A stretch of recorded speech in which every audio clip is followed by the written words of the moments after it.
Hello everyone. Today we're going to have a bit of a different video. Instead of an install video, I'm going to be talking about some of the parts I put on my bike and my experience with them over the last year and a half.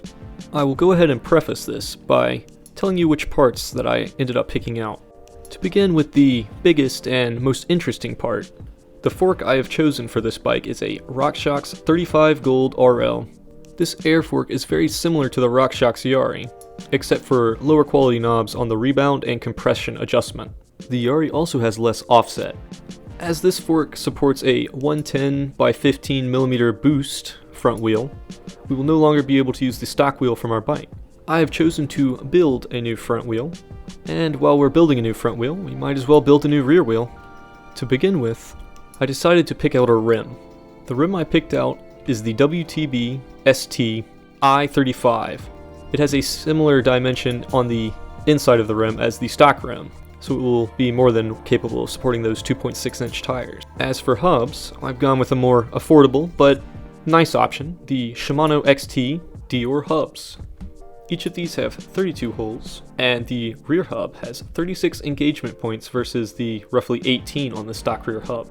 After a considerable amount of careful measurement, I picked out some DT Swiss Champion 2.0 J-bend 296mm spokes.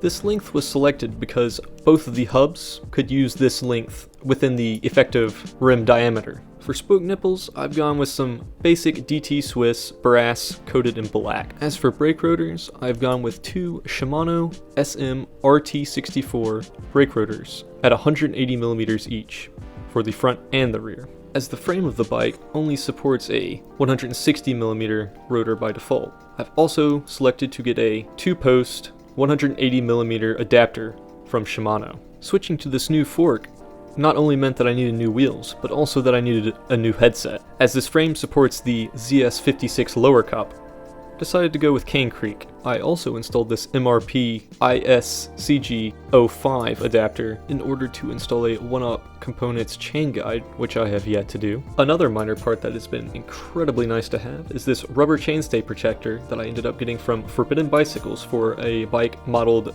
Druid. And finally, something that I should have bought so long ago is an actual, very comfortable seat. This one being the SMC Sport Gel, men's from Ergon. So now, what are my thoughts?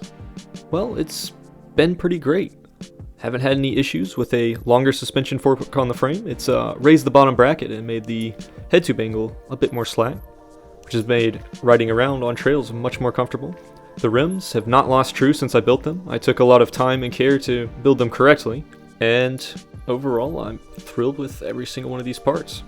All of it survived a lot of abuse, and as this B-roll that I had on hand comes to a close, just want to say, thanks for watching.